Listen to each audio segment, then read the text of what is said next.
What's going on? Monday is moon day. You get me? About to do my meditation in nature as always. You see me? Just finished a powerful meditation, divinely connected to source. And what I can say from my spiritual journey, is the reason why I manifest faster, is because I treat myself like a plant. I treat myself like a plant. A plant has chlorophyll, which makes it green. You get me? It receives sunlight and it grows and it stays healthy with water. I've reduced my food intake. I used to eat a lot of meat. I used to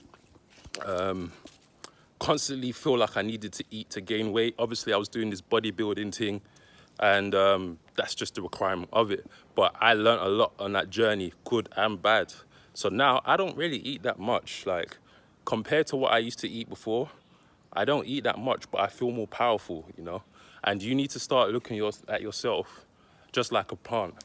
As above, so below, as within, so without. You get me? So when you understand that we are divinely connected and the science is in our face to see, then you'll understand this concept, because people want to manifest, but they don't understand that there's rules to this. There's rules that you just can't bypass.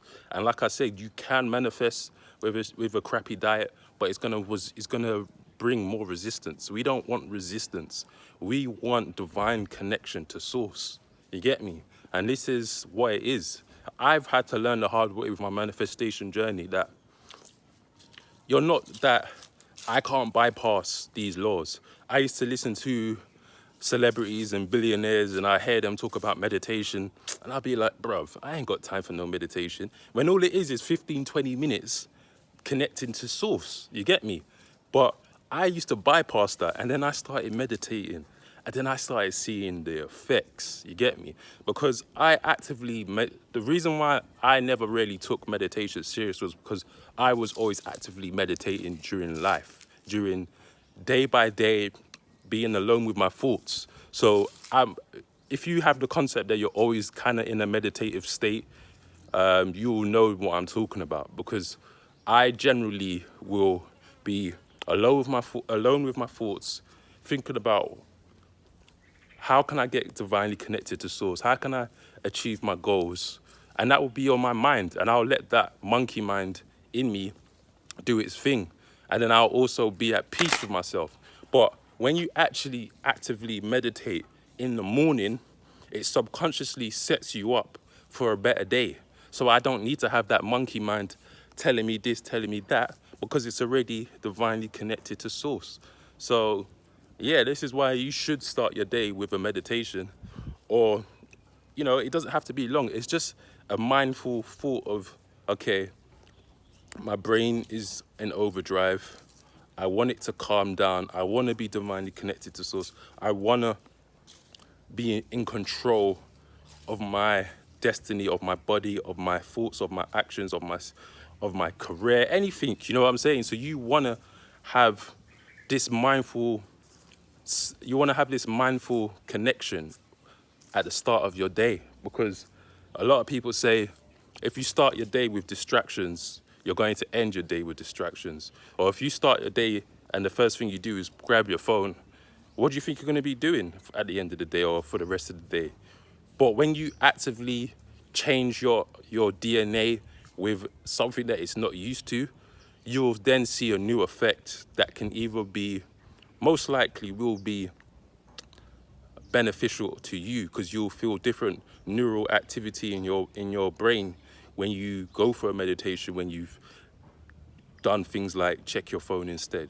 So that's why it's important to do different things, because you will get different endorphins that your body feels that then can give you clarity to say, boom, okay, that felt good. I want to feel this feeling again. I've done, obviously with my meditation journey, there's been a time where I got ungrounded because I was manifesting, I was manifesting so much and I forgot what got me there. And then I had to get back into grounding stage because I forgot and lost myself. And then now I'm back into divine connection, and now I'm like, okay, this is what happened. I started to lose myself. I started to forget the things I was preaching. I was preaching, but I wasn't actually actively taking control with myself, because I forgot what got me there. You get me? And that will happen. That will happen because as you speak, as you help others, you become selfless in the sense that you forget about yourself. So what is life? Life is what you make of it. I'd rather sun gaze all day and stay within nature and get spiritual downloads so I can ascend with the speed of light. Some people rather work hard and physically strain their body. We all have our own interpretation of life. But what I can say is there's no right or wrong. It just is. And I've worked so hard. Like, there's no such thing as luck. You create your own luck. And I use mind alchemy. So I'm able to work 100 to 125 hours a week if I want, because I know what is required, and it's all from the mind. But some people will work 40 hours a week and strain their body, get sick, get ill, because they don't understand the concept of mind alchemy. The word alchem emanates from the word kemet. And the Egyptian pharaohs, they were light years ahead of time. And it's funny because everything that is done with technology has already been done under this universe.